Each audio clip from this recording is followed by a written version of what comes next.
Aujourd'hui, on a une confession anonyme. Au programme Confession anonyme, une histoire vraie racontée dans l'ombre, à cœur ouvert, sans visage, mais pleine d'émotions. Mesdames, messieurs, qui est derrière cette voix, hein? Qu'a-t-elle concrètement à nous révéler? Parlons de cette personne. Préparez-vous à entrer dans l'intimité d'un secret. Un secret qui pourrait bien vous toucher, hein, beaucoup plus que vous ne pouvez vous imaginer. Je vous raconte cette histoire. Il s'agit d'un jeune. Il dit: je suis un jeune photographe. Je suis en couple avec ma copine depuis plus de 4 ans environ. Elle a conçu un enfant de nous. Actuellement, elle a un travail. J'ai un travail également, mais elle me dit qu'elle veut faire avorter l'enfant. Soi-disant qu'elle est jeune, elle a 21 ans et ça sera la honte de sa famille, puisque sa famille compte sur elle, etc. Moi, je ne suis pas d'accord. Je ne suis pas d'accord du tout. C'est mon tout premier enfant et j'ai un travail qui peut me permettre de m'occuper de lui. Mais elle insiste de vouloir se faire avorter. S'il vous plaît, j'aimerais que vous m'aidiez avec les conseils. Que dois-je faire? C'est une très longue histoire. On a décidé en tout cas de la résumer. Mais vous, ici en studio, vous maîtrisez plus ou moins ce dossier, car on en a parlé dans la séance de pré-production. Alors, peut-être se pencher vers Alpha. Ta réaction à chaud lorsque tu écoutes une telle histoire. Quelle est ta réaction?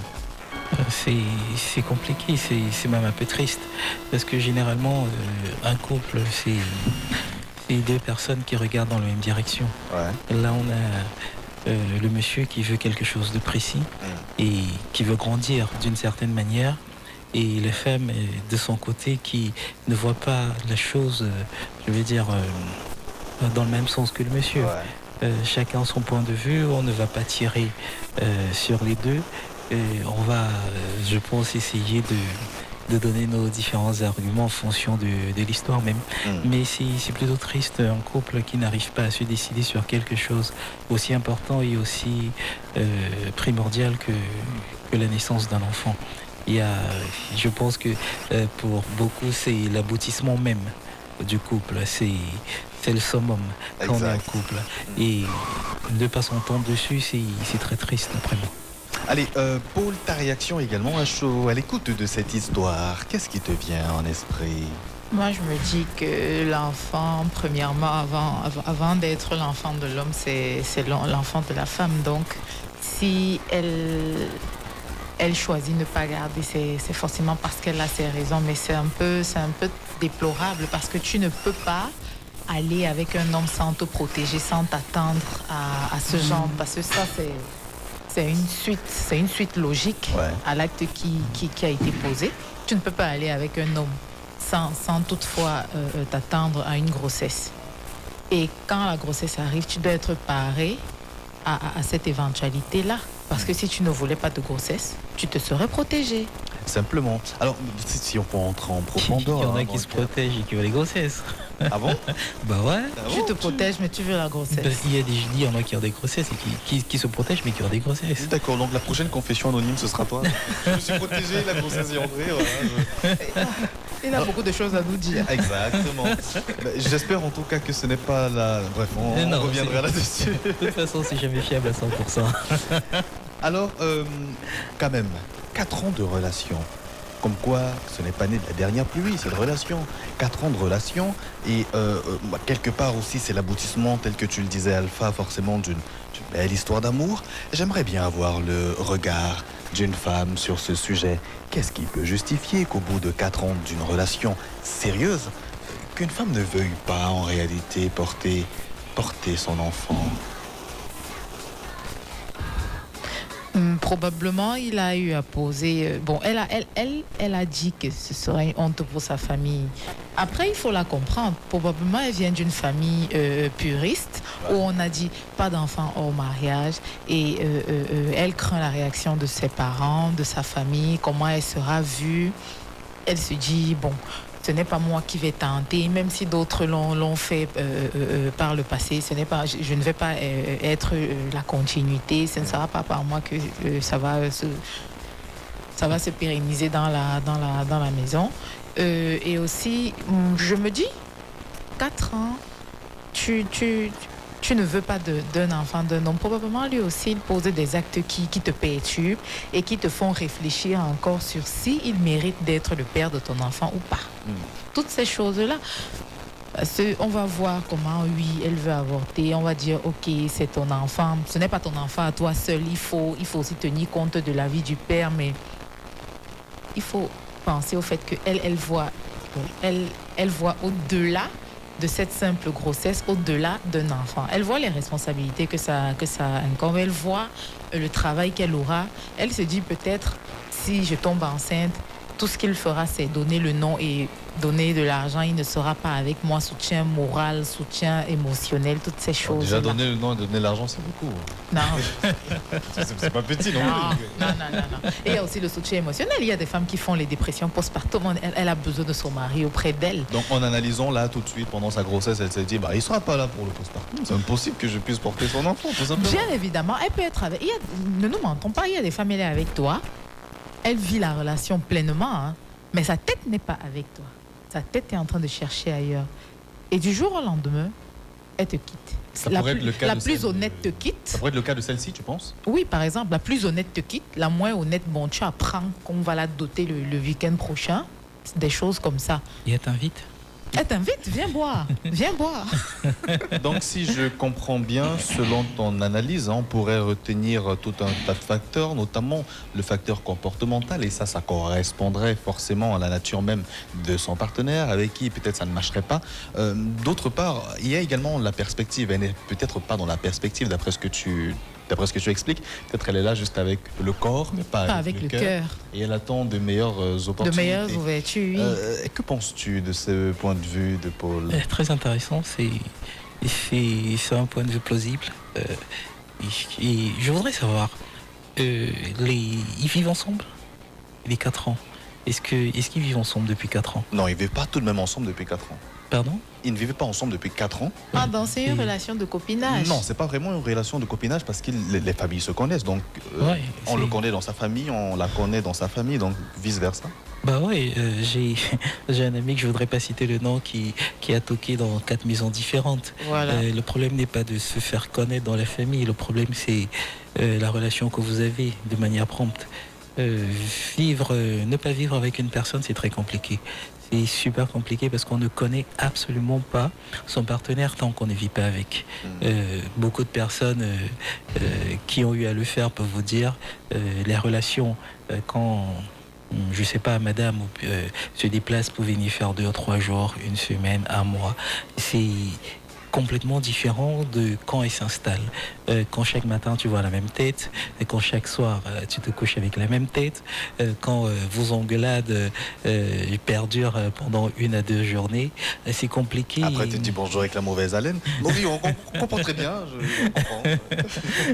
Non, en fait c'est compliqué, c'est là que tu apprends à vraiment connaître la personne, à vraiment vivre la personne, et c'est là qu'on peut dire exactement que vous êtes dans une relation dans tous les sens du terme, sans être marié, bien sûr. Comme tu as dit, ils sont ensemble depuis 4 ans, le monsieur il est vraiment dans la relation. Est-ce qu'il est sûr que la dame elle est vraiment dans la relation? Le fait que les familles se connaissent de nos jours, ça vaut presque plus rien, parce qu'il y a des papas et des mamans qui sont des jongleurs et qui sont capables de prendre 4 dots différentes pour la même fille. Le monsieur devrait vraiment s'asseoir avec sa femme et essayer de la comprendre. La comprendre pourquoi. Être avec quelqu'un pendant autant de temps, se projeter et à la fin découvrir qu'on se projette seul. Je pense que ça fait beaucoup plus souffrir. Parce que là, on a un couple qui vient d'avoir un enfant. Et le monsieur, il est tellement heureux de la super belle nouvelle. Et c'est à l'opposé de sa compagne. Ça voudrait dire que sans doute, ils ne regardent pas dans la même direction. Et s'ils ne le font pas, il ne faudrait pas, entre parenthèses, que cette dame accepte aussi pour accepter. Parce que si elle ne veut vraiment pas, et qu'elle ne veut vraiment pas l'enfant et qu'elle ne veut évidemment vraiment pas voir ce monsieur comme papa, accepter ça les conduirait à 2 vers un fossé. Ouais. C'est une évidence. Pourquoi elle ne veut pas, si c'est ça vraiment qui nous taraude et c'est ça qui nous dérange. On ne devrait pas, après 4 ans de vie avec un homme, ne pas accepter avoir son enfance. Et de plus, c'est un couple assez aisé. Ils n'ont pas de problème d'argent, entre parenthèses. Dans l'éducation de l'enfant, financièrement ne sera pas un problème. Le suivi de la femme pendant la grossesse ne sera pas un problème. L'encadrement de l'enfant ne sera pas un problème. Ça veut dire que l'enfant même, en lui-même, n'est pas un problème. Et à côté de ça, il y a toute la famille également qui soutient. Ça veut dire que c'est pas comme si c'est un couple où la famille n'est pas d'accord, du moins du côté du mari. Du mari, oui, mais que du côté de la femme. Elle a dit que ce serait quelque peu une honte. Du moins, en tout cas, pour ce qui concerne l'homme, il n'a pas encore vu des avis divergents concernant sa présence, du moins sa relation avec sa partenaire. Non, mais il faut aussi tenir de quelque chose, mais vient de Ah oui, ça a paru dans ton esprit. Illumination. du moins, c'est pas une illumination, ce sont des cas qu'on voit tous les jours. Ah d'accord, c'est pas l'ampoule alors. Que Dieu me pardonne, je sais pas, j'espère vraiment que je suis en train de me tromper, mais il se pourrait aussi que cet enfant ne soit pas l'enfant du photographe. C'est pour ça qu'elle voudrait l'enlever, de peur que cet enfant ne sorte avec les traits de son père et on lui demande à chaque fois, mais cet enfant même il ressemble à qui? Ça serait cool si c'est un métis. Ah. Là, on n'aura plus de questions à se poser. Vous voyez ce genre, oh là là, vous voyez ce genre En fait, de choses. Dans vos argumentations, il y a un truc qu'on relève jusqu'ici, et quand même c'est rare, parce que généralement dans nos confessions anonymes, c'est l'homme qui est parfois un peu trop à gauche, un peu trop irresponsable, mais là c'est plutôt le contraire. On relève beaucoup plus de limites. On relève beaucoup de limites concernant la femme en réalité. C'est-à-dire, toi, tu donnes l'éventualité, un soupçon peut-être d'infidélité. Toi également, tu mentionnes le fait, bon, je pense que c'est toi qui as mentionné ça tout à l'heure, le fait peut-être voilà, qu'elle attend beaucoup mieux ailleurs, donc elle n'est pas là à fond. Que dire concrètement comme conseil à cet homme-là? Laisser finalement cette relation, est-ce qu'il devrait envisager finalement cette piste qui lui est proposée, parce que on dit très souvent que la nature communique d'une certaine façon. S'il dit je veux, elle dit je ne veux pas, s'il insiste, est-ce qu'il ne va pas regretter par la suite? C'est la femme qui décide, hein. C'est la femme qui décide. Comme j'ai dit tout à l'heure, c'est la femme qui décide. Avant d'être l'enfant de l'homme, c'est son enfant à elle. C'est la femme qui décide. Si il force jusqu'à ce qu'elle garde cette grossesse, il va forcément regretter, parce que comme il y a des papas démissionnaires, il y a également des mamans démissionnaires. Elle peut accoucher cet enfant, oui c'est son sang, oui c'est le sang de son copain actuel, mais un jour elle vient, elle lui dépose l'enfant, elle disparaît, lui, ça ne le dérange et elle pas. ne prend jamais de nouvelles. Ça dérangera, ça ne lui dérange, ça ne le dérange pas lui pour le moment, parce qu'il se dit je peux gérer. Non. Dans la causerie, il a dit si elle ne veut même pas, parce que moi c'est mon premier enfant, j'y tiens en réalité. Il y tient, c'est son premier enfant, mais est-ce qu'il a pensé à l'impact psychologique? Il a dit ma maman pourra gérer. Est-ce qu'il a pensé à l'impact psychologique? De l'enfant, quand l'enfant grandira, il faut penser à l'impact psychologique que ça aura sur l'enfant. Ces enfants qui se font abandonner par leurs parents, on les voit dans la rue. La plupart d'entre eux, même si pas dans la rue comme des mendiants ou ces enfants abandonnés, mais on les voit là. La plupart d'entre eux, même s'ils paraissent sains physiquement et ils laissent transparaître une certaine santé mentale, ce sont des disloqués. Il y a quelque chose qui manque. Non, ça c'est chez le blanc. Même ici en Afrique, ce sont des disloqués, surtout quand tu cherches ton père, quand tu atteins un certain âge, tu cherches ton père, il te fait clairement savoir qu'il n'a jamais voulu de toi et qu'il ne veut pas de toi parce que tu pourrais perturber son foyer, qu'il l'a voulu. Pareil pour la maman. Non. Les mamans sont même plus dures que les hommes. Après, c'est pas comme si l'enfant naît avec déjà sa conscience. Donc, il va naître, il saura que sa grand-mère, c'est sa mère. En grandissant, forcément, on lui dira que voilà ta mère et tout et tout. Ou bien elle pourra le garder près d'elle. Ok, c'est son enfant, elle le garde près d'elle, mais elle ne l'aimera pas de la même façon qu'elle aimera les autres qui viendront à sa suite. À qui la faute? C'est à qui? Ça veut dire que c'est une la faute à son père. Ça veut dire que c'est une maman méchante. C'est pas une maman méchante. De toute façon, même dans les foyers équilibrés, il y a toujours un enfant préféré. Non, moi, je suis l'enfant préféré de mon père. Mais maintenant, c'est ce que tu crois. Toutes tes sœurs vont dire la même chose. Toutes tes sœurs vont dire la même chose. Tes frères aussi vont dire la même chose. Non. Moi, je suis l'enfant préféré de mon père. Je le sais. Mais maintenant... C'est parce que tu es encore la seule qui est à la maison. On sait jamais. Les autres sont déjà mariés. Donc du coup, tu pousses même dehors. Sors de chez moi. Prendre l'argent, va en boîte, sors un peu. Va découvrir du monde dehors. Non, mais après, si Alpha me branche à l'un de ses amis, c'est que moi, je serais sortie. Hein. Il veut me garder à la maison. Je savais qu'elle avait un truc à te dire depuis. Oui, beaucoup de rancœur. Bon, la vérité, c'est que nous sommes dans un sujet très délicat. J'ai longtemps dit à Alpha, tu as des amis célibataires, il y a ton serial talker là, mais branche-moi, je suis la 5e porte à laquelle ils viennent toquer, voilà. Il ne veut pas. Il ne veut pas, du moins. Dans la réflexion, dans tous les cas de l'homme, il se dit, moi, je ne peux pas permettre, du moins accepter volontairement, tu vois, que tu avortes, que tu laisses mon tout premier enfant, dans la mesure où tu ne souhaites même pas en avoir. Permets-moi en tout cas au moins de l'avoir lui. Accouche, si tu ne veux pas t'en occuper, je vais m'en occuper, moi et ma famille. Ma maman, je pense qu'elle a assez d'expérience dans ce contexte-là, dont je me dis en tant que femme, elle pourrait agir. Et pour revenir peut-être sur le point de vue de Paul tout à l'heure, on connaît très très bien certaines familles, même où à un moment donné, la femme peut-être peut concevoir une grossesse étant même encore au lycée. Et dans ce contexte-là, on n'accepte même pas le petit gars ou bien le voyou avec qui on a fait la grossesse. C'est clair, on ne l'accepte pas. Voyou, pourquoi voyou? Et en réalité, bon, c'est ça, c'est une manière de parler. Et en réalité, cet enfant porte le nom de son papa.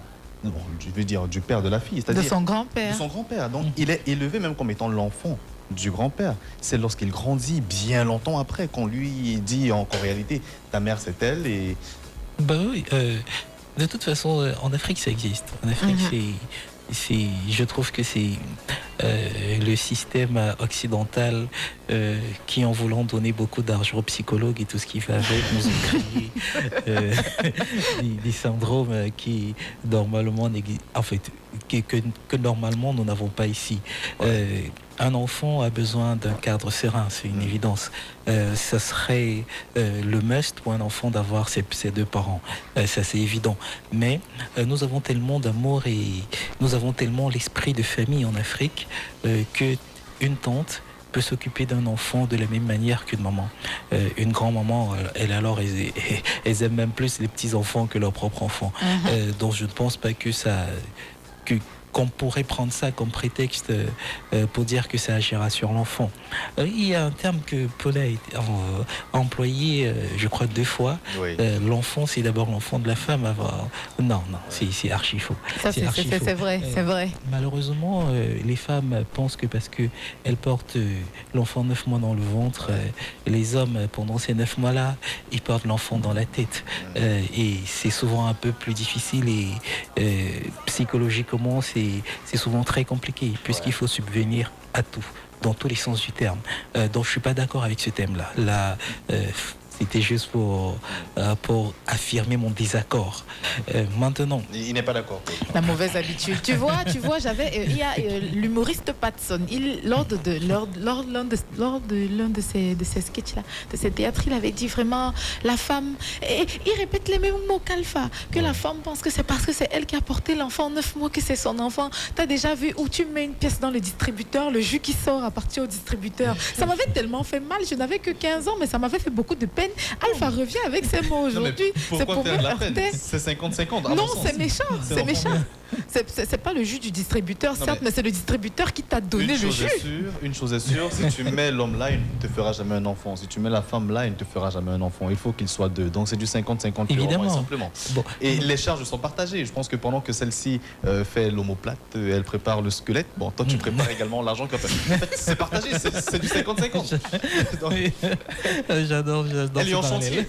Et parfois même, on peut dire qu'il y a une sorte de laisser-aller. Elle est le chantier, lui, il est les finitions. Voilà. Et après, il y a une sorte de laisser-aller qui, dans la plupart des cas, et là, c'est là où je rejoins un peu Alpha, dans certains couples, bien sûr, surtout lorsqu'ils sont mariés, ça revient un peu plus à 75% sur l'homme. Parce que tu vois, le poids émotionnel, c'est sur l'homme. Elle veut manger la noix de coco à minuit. C'est sur l'homme en réalité. Mais comme il l'a dit, c'est l'enfant de qui? C'est ton enfant. Mais là maintenant tu acceptes, c'est tout à l'heure tu refusais. Mais il a dit que c'est son enfant. Forcément, si ton enfant me donne des envies que naturellement je n'ai pas l'habitude d'avoir d'être, tu te dois de te lever, aller me chercher ma noix de coco, même si c'est 1h du matin.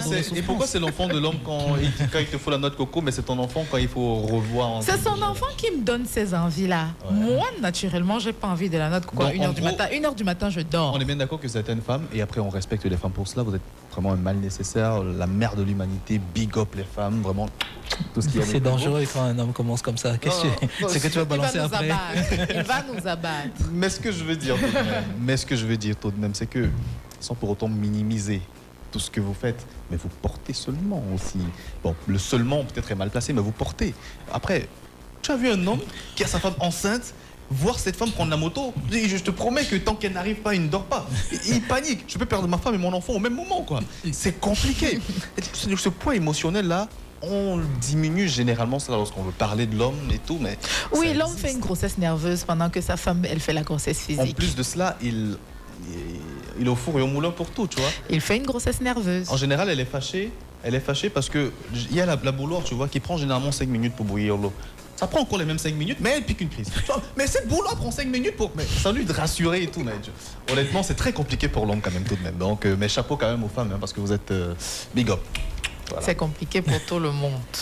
Donc c'est l'enfant de qui? C'est l'enfant de la femme. Elle insiste dessus. Alpha. Elle insiste dessus. Revenons sur notre couple. La fille, elle a 21 ans. Ouais. Malheureusement, elle vient de sortir de la puberté et tout.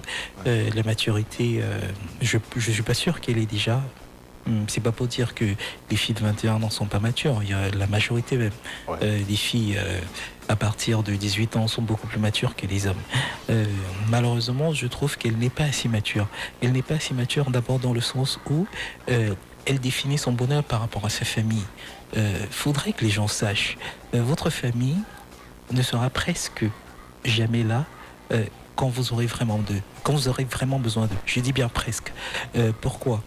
Votre vie, c'est vous qui la vivez uniquement. Et tout ce qui en découle, c'est vous qui assumez d'abord. La famille peut être un accompagnement, la famille peut être un soutien, mais la famille n'est pas censée définir qui vous êtes et ce que vous allez faire.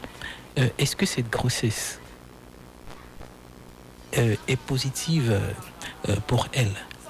Ça, c'est ce qu'elle devrait d'abord... C'est ce qui devait être la première idée dans sa tête. Est-ce que je suis bien avec cet homme? Est-ce que faire un enfant avec cet homme serait positif pour moi? Est-ce que dans ma vie, dans mes projections, je pense pouvoir faire des enfants avec ce monsieur? Si déjà c'est positif, ce que la famille pense, c'est basta, ils vont accepter. Qu'ils le veuillent ou pas, ils vont accepter.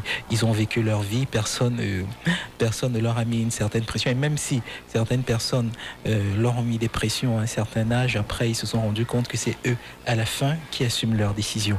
Ouais. Quel que soit ce que la famille va vouloir faire ou bien vouloir dire, il faudrait qu'elle soit en paix avec elle-même. Si elle ne veut pas faire d'enfant, qu'elle dise cache à son copain que bon voilà, moi mon projet c'est ça, et je ne suis pas prête. Et quand une femme lui dit de manière cash qu'elle n'est pas prête, faut pas insister. Pourquoi? Parce que demain elle peut sentir quelque chose, demain elle est sur la table d'accouchement et les deux ils laissent la vie. C'est toi qui vas regretter, c'est toi qui auras mal, c'est toi qui quelque part va te sentir assassin de ces deux-là, parce que peut-être elle avait senti ça, peut-être elle ressentait que c'était pas le moment, son corps ressentait tout ce qui va avec, et voilà, t'as insisté pour te faire plaisir, elle est allée perdre la vie sur la table d'accouchement. Toute ta vie, je pense que tu seras affecté. Si elle ne veut absolument pas qu'elle dise à son gars que bon voilà, oui je t'aime, voilà, mais je ne suis pas prête pour ça, physiquement je ne me sens pas prête, peut-être moralement aussi je ne me sens pas prête, ou peut-être je n'ai pas encore tout. Je vais dire quoi, je ne suis pas encore maman, parce que être maman c'est pas juste faire un enfant, être maman c'est être prête psychologiquement à accueillir un enfant pour pouvoir l'encadrer dans tous les sens du terme. Peut-être elle n'est pas prête pour ça. Dans ce cas, le monsieur il n'a pas le choix, ils seront obligés d'accepter, parce que même s'il n'accepte pas, elle peut aller le faire dans son dos. Ça pourrait être bénéfique peut-être pour eux, parce que ça permettra au couple quelque part de savoir exactement là où ils en sont et ce qu'ils devront faire, et je pense que ça évitera beaucoup de problèmes. C'est vrai que la décision pour ce genre de choses que moi, je ne conseille absolument pas, parce que si tu ne veux pas avoir d'enfant, il y a tellement de moyens de contraception, il y a des pilules, il y a des préservatifs, il y a le stérilet et tout ce qui va avec. Le stérilet, il ne fonctionne pas. Ah bon, tu t'as déjà essayé? Non. Bon, elle a dit avec conviction. Oui, bon. Qu'est-ce qu'elle a dit avec conviction? Le non ou bien ça ne fonctionne pas? Ça ne fonctionne pas. Ah oui, bien sûr. Non, je pense qu'il y a tellement de moyens de contraception que normalement, avant de faire certaines choses, il faudrait y penser. Raison pour laquelle je suis vraiment contre cette histoire d'avortement. Maintenant, si la femme ne le sent vraiment pas, elle pourrait le faire dans ton dos. Et on connaît les jeunes femmes, elle a 21 ans, et s'y connaît pas, et risque même de ne pas aller le faire dans un hôpital. Aller voir, je sais pas, la grand-mère dans un quartier bizarre qui lui donne une potion, et elle perd encore la vie. C'est dangereux, c'est très dangereux aussi. C'est des choses avec lesquelles il ne faut absolument pas jouer. Il faudrait vraiment qu'il s'asseye avec sa copine, qu'il trouve un terrain d'entente, et si après avoir démontré à sa copine les bienfaits que cet enfant pourrait apporter dans leur couple, dans leur futur et tout ce qui va avec, elle est toujours calée sur ses positions, alors il accompagne de cette autre, dans cette autre voie. Mais en précisant que la prochaine fois, avant d'arriver à un certain niveau, ils vont tout mettre, ils vont tout rendre carré. Donc ça c'est ce que je pense. Donc en fait c'est à l'homme dans ce contexte-là de faire un monde honorable finalement. Je parle pas de monde honorable, mais il faudrait qu'il essaye de la convaincre. S'il arrive à la convaincre, je crois que tout est joué. S'il n'arrive pas, faudrait pas qu'il insiste sur quelque chose que demain il risque de regretter. Alors Paul, de ton côté, est-ce que tu penses que si finalement ils s'entêtent à vouloir, à exiger, à insister finalement qu'elle garde la grossesse sur le long terme, est-ce que tu penses que c'est une relation qui pourrait aller sur la durée, d'autant plus que tu as relevé 2-3 caractères qui pourraient connoter une sorte d'infidélité et un manque d'implication profond elle peut aussi être en train de faire les papiers pour aller au Canada. Par exemple, est-ce que quelque part dans la mesure même où il y a cet enfant, est-ce que sur le long terme, ce n'est pas peut-être lui qui sera tout le temps en dépression, avec peut-être une femme, je sais pas, irresponsable, avec une femme qui est avec un autre homme, avec finalement un enfant qui est dispersé? Est-ce que quelque part, c'est pas lui qui est en ballottage défavorable dans cette affaire? Là, pour ma part, c'est mon humble avis. Il n'a rien à lui imposer, parce que si il le fait et elle finit par céder, il payera les conséquences, et les conséquences ne seront pas minimes. Déjà parce que c'est son corps. Avec tout ce qui se passe, c'est vrai que l'avortement est puni ici au Cameroun. Il y a une loi qui punit l'avortement, c'est pas encore dépénalisé, mais c'est un peu compliqué parce que c'est son corps. Elle est majeure, elle décide de ce qu'elle fait de son corps.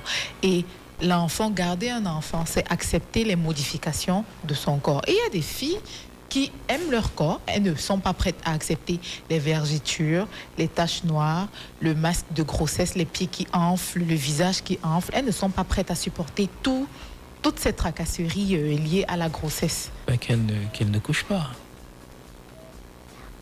Ou alors qu'elles le disent avant de le faire en fait. C'est pour ça que à l'entame de ces discussions, j'ai dit que quand tu n'es pas prête à accoucher, tu ne vas pas avec un homme sans te protéger. C'est l'erreur qu'elle a commise. Si elle savait qu'elle ne voulait pas d'enfant, elle pouvait clairement lui spécifier que je ne veux pas d'enfant, donc on se protège. Ou si on ne se protège pas et ça arrive, sache que je vais avorter. Là, il ne serait pas là à vivre ce dilemme. Mais maintenant que nous y sommes, c'est son corps, c'est elle qui décide. Si elle lui a dit non, il ne doit rien lui imposer et il doit la laisser faire.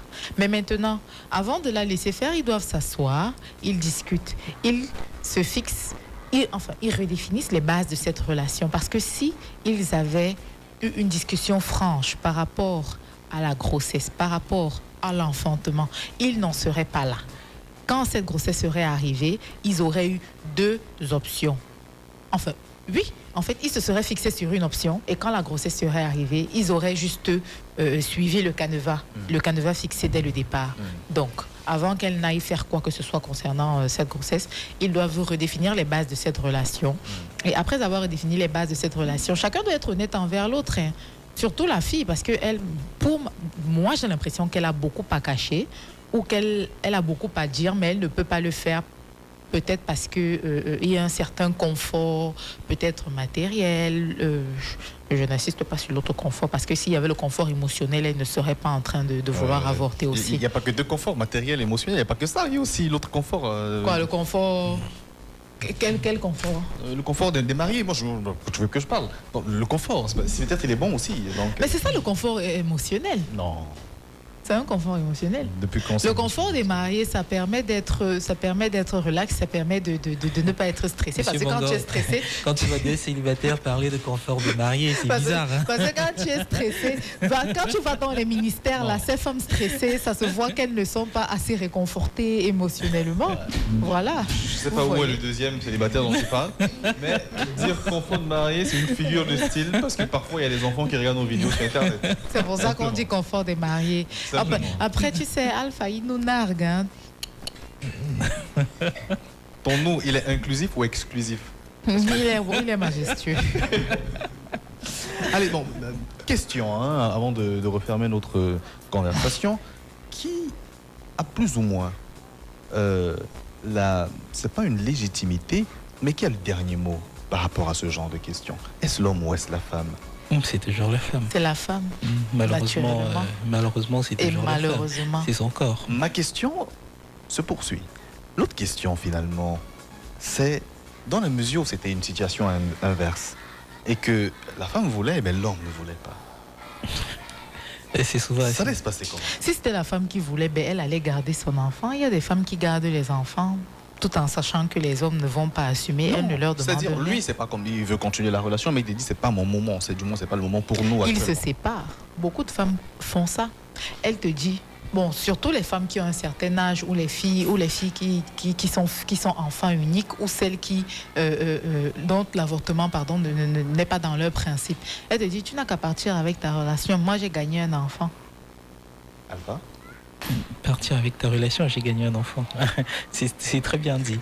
Je pense aussi que dans tous les cas, c'est la femme qui décide. Si le monsieur il veut un enfant et qu'il ne veut pas d'enfant et que la dame est tombée enceinte, si elle décide de garder, il va garder. Il va rien faire. Il ne va rien faire. Malheureusement, s'il est encore amoureux, il va juste accepter. Il va céder. La femme a cette chance-là de savoir comment manipuler l'homme. C'est leur avantage et c'est de bonne guerre aussi, on va dire. Je ne sais pas pourquoi vous riez. C'est un cas. La femme manipule l'homme, mais on applaudit. C'est de bonne guerre. Voilà. C'est de bonne guerre. C'est la nature même de la femme. Et je trouve que c'est de bonne guerre. C'est le soft power. Si malheureusement, si l'homme voulait un enfant, ne voulait pas d'enfant et que la femme en voulait, la femme garderait et l'homme, il s'en occupera. Même s'il ne refuse de le faire, l'État va l'obliger quelque part à s'en occuper. Donc il n'a pas trop le choix. C'est même pas un débat de ce côté. Malheureusement, ça pourrait quelque peu peut-être affecter le couple parce que l'homme va se sentir quelque part pas homme, n'ayant pas la décision finale dans ce qu'il appelle son canevas de vie. Et ça pourrait affecter malheureusement le couple de manière négative. C'est-à-dire la vie va en défaveur des hommes, tu vois, parce que pour draguer une femme, il faut de l'argent, tu l'amènes au resto, ainsi de suite, tu vois, c'est compliqué. Après, il faudrait l'entretenir aussi. Et même pour aller dans la chambre, tu vois, tu as le moins plaisir, tu vois. Elle gagne tout, partout, même en termes de plaisir, je crois, scientifiquement, c'est... À tous les niveaux. À tous les niveaux, j'ai une amie qui dit souvent que elle ne comprend absolument pas pourquoi nous sommes contents d'être hommes. Elle ne comprend pas. Ouais. Parce qu'elles ont les avantages à tous les niveaux, de A à Z. Ouais. Elles ne perdent en rien, pour celles qui sont intelligentes, évidemment. L'homme, on est malheureusement venu dans ce monde pour les accompagner, faire plaisir, les encadrer, les chouchouter, tout ce qui va avec. Et c'est un travail qu'on fait avec grand plaisir. Toi et qui? Bon, d'accord, bon, écoute, merci beaucoup Paul. C'était un plaisir de t'avoir aujourd'hui. Qu'est-ce qu'on retient? Ton dernier mot à cet auditeur finalement? Paul, ton dernier mot à cet auditeur? Comme j'ai dit, autant ne rien imposer à ta copine. Il y a tellement de raisons qui ont été mis en exergue là qui qui donne un peu de poids à ses décisions, à sa décision et aux raisons qu'elle a choisi de te donner. Il ne faudrait pas la brusquer, il ne faudrait pas obliger quoi que ce soit. C'est son corps, c'est sa vie. On ne connaît pas le futur, on ne sait pas ce qui va se passer plus tard. Tu peux même mourir et la laisser avec l'enfant. Donc, vraiment... Surtout pas, ne meurs pas. Autant la laisser décider. Lorsqu'elle sera prête, vous pouvez vous lancer. Mais ça, c'est si vous êtes encore ensemble. Merci beaucoup, Paul. Et du coup, ça lui a permis de voir aussi son vrai visage. Et il pourrait... J'ai jamais dit que c'était son vrai visage. J'ai juste décidé. Enfin, pas décidé. J'ai juste dit que ça pourrait être ci, ça ou ça. Je n'ai jamais dit que tu as dit. Moi, je lui ai dit que finalement, la situation lui permet de voir aussi l'autre visage de sa partenaire. Il se dirait, c'est nous contre le monde. Mais finalement, à un moment donné, il laisse tomber. Donc... il sait là que vraiment... Dans le nous, là, elle n'est pas là. Oui. On enlève le S. Donc, son nous n'est pas inclusif. On enlève le S. Alors, Alpha, ton mot de fin pour l'auditeur? C'est vraiment compliqué, surtout pour l'homme. Désolé frère, mais je pense qu'elle n'est pas encore prête pour ça. Il faudrait prendre le temps de t'asseoir avec elle, de vraiment parler et de voir si elle se projette même dans l'avenir avec toi. Parce que le simple fait d'entendre que ma famille, que ce sera une honte pour ma famille, pourtant toi, de ton côté, ta famille elle a accueilli les bras ouverts et tout le monde la prend pour ta femme, je pense que ça doit faire mal quelque part. Sa maman était très contente. Et tu t'imagines un peu le contraste. Je pense que ça doit faire super mal quelque part.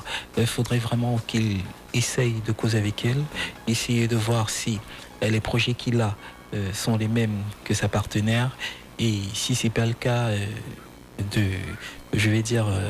de trouver une autre partenaire avec qui il verra les choses de la même façon. Souvent, l'amour nous cache, l'amour nous aveugle, on va dire ça. On est pris de quelqu'un et tout ce qui va avec, mais au fond, c'est pas la personne qui est faite pour nous. Qu'il ne se dérange pas, il n'a pas de soucis, il a dit qu'il est indépendant, il veut déjà un enfant et tout ce qui va avec. Et on a tellement de sœurs camerounaises, belles, intelligentes, et qui en ont besoin aussi. Qu'il ne se dérange pas, qu'il cause avec sa partenaire, si c'est pas positif de ce côté, qu'il lui dise au revoir en bon terme, c'est tout. Voilà. Et moi, je suis du même avis. En guise de conclusion, moi, je te dirais de prendre la décision qui serait la plus judicieuse pour toi. Et j'estime en tout cas que finalement, la situation te donne de comprendre concrètement avec qui tu es en couple. Parce qu'on ressort peut-être par là, mais lorsque il lui a fait comprendre à sa partenaire que, par exemple, ma maman, elle est vraiment heureuse, donc elle te conseille même de ne pas bien la rencontrer, elle s'en fichait royalement. Donc c'est-à-dire ça te met un peu le niveau, parce que parfois on dit les femmes ont besoin de soutien émotionnel, de réconfort, mais tu as tout ce soutien, mais déjà Attends, genre sa maman lui a demandé à échanger avec sa femme, elle a refusé. Ils se connaissent déjà, donc elles se connaissent déjà, je veux dire. Je dis par rapport à ça même, oui. Elle a refusé carrément. Oui, simplement. Non, il faut la quitter, frère. Ils ne sont pas au même niveau. Non, il faut la quitter, frère. Il y a des choses avec lesquelles on ne joue pas. Le simple fait de refuser d'échanger avec la maman, c'est quelque chose de très négatif. Au moins tu écoutes, elle peut te convaincre. Ou alors tu peux la convaincre. Mais ne botte jamais en touche ta belle-maman. Jamais. C'est vrai qu'il y a des belles-mamans qui ne sont pas compréhensibles et tout ce qui va avec, qui n'aiment pas la belle-fille et tout ce qui va avec. Ça existe. Mais si tu as une maman qui t'apprécie, tu as une belle-maman qui t'apprécie, qui te veut dans la famille, qui veut de ton enfant et tout ce qui va avec, la moindre des choses, c'est de pouvoir échanger avec elle et voir son point de vue. Si elle a beauté en touche, frère, moi je te conseille de la quitter. Paul, t'es d'accord? Très d'accord. C'est bien. Donc du coup, on n'a plus besoin de continuer dans fin de l'émission. Voilà. C'était un grand plaisir en tout cas de vous recevoir aujourd'hui. Merci énormément à toi, Alpha. Merci à vous. Le vous est mis pour moi ou bien pour nous deux? Pour vous trois, t'oublies pas G. Qu'est-ce que tu croyais? C'est vrai que me vous voyez. Non. Merci beaucoup, Paul, d'être passé chez nous. Bisous. Bisous. Merci également, Paget. Bon, pas de bisous pour toi. On poursuit, mesdames, messieurs, l'émission en beauté. Merci à cet auditeur, en tout cas, qui nous a écrit. Et on espère que l'émission a été une source, en tout cas, de motivation dans le cadre de sa réflexion. On poursuit, en tout cas, l'émission, mesdames, messieurs. On vous embarque. C'est 2 heures de folie sur la radio. Tous les jeux, tous les bons plans d'ici et de là-bas.